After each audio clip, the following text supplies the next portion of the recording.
हाकिम शाम ने मस्जिद में बैठ के बैत करवानी शुरू कर। जब ये मस्जिद में बैत करवा रहा तो इसने किर्द अपने सोने के सिक्कों का ढेर लगा दिया। जब भी कोई बैत करने के लिए आता तो ये उस शख्सियत को देखता, वो सोने के सिक्के शख्सियत के मुताबिक दे रहा है। शाम के वक्त इमाम हसन अलैहिस्सलाम मस्जिद में नमाज पढ़ने के लिए आए।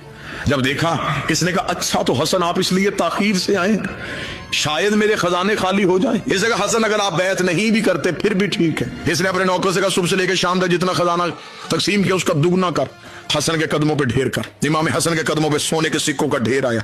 इमाम ने कहा ये क्यों दे रहा है? उसने कहा आपने मेरी बैत नहीं की लेकिन फिर भी आप रसूल के बेटे हैं, ले जाएं, मैं हिंदा का बेटा हूं। इसने ये जुमला कहा, इमाम हसन मुस्कुराए। इमाम ने अल्लाह अकबर कह के नमाज शुरू की। इमाम उठ के जाने लगे। अब दुश्मन के दरबार में लोग देख रहे हैं कि हसन जाते हुए सिक्के लेके जाएंगे नहीं लेके जाएंगे। एक शख्स दौड़ता हुआ मस्जिद के बाहर लोगों से पूछ रहा हसन मस्जिद में, इमाम आली मकाम मस्जिद में है। पता चला इमाम मस्जिद में। दौड़ता हुआ इमाम हसन के कदमों पे हाथ रख, मौला मैंने मन्नत मानी थी, मेरी मुराद पूरी हो, मैं अपने हाथों से आपकी नालैन सुन। बादशाह मुझे आपकी इज्जत की कसम है, मुझे पता था ये ताहिर कदमों में जानी है। मौला मैंने बगैर वजू के नहीं सी, मालिक अगर आप कहें तो मैं पेश करना चाहता हूं। इमाम हसन ने कहा तेरे हदिये को हम कबूल करते हैं। उसे कहा मौला एक मन्नत थी एक हसरत, मन्नत पूरी हो गई, हसरत बाकी है। इमाम ने कहा हसरत क्या है? हसरत थी अपने हाथों से पहनाऊंगा। इमाम हसन अलैहिस्सलाम ने अपना दायां पांव उसकी तरफ बढ़ाया, उसने पांव को चूमा, वो पांव में नालैन पहना रहा था। इमाम ने कहा तूने दुश्मन के दरबार में रसूल के बेटे की इज्जत की है, उठा वो सिक्के मैं तुझे देता। फकीर शाह ने तख्त पे बैठ के कहा हसन सखावत करने से पहले कीमत दे। इमाम ने कहा चुप, मैं फातिमा का बेटा।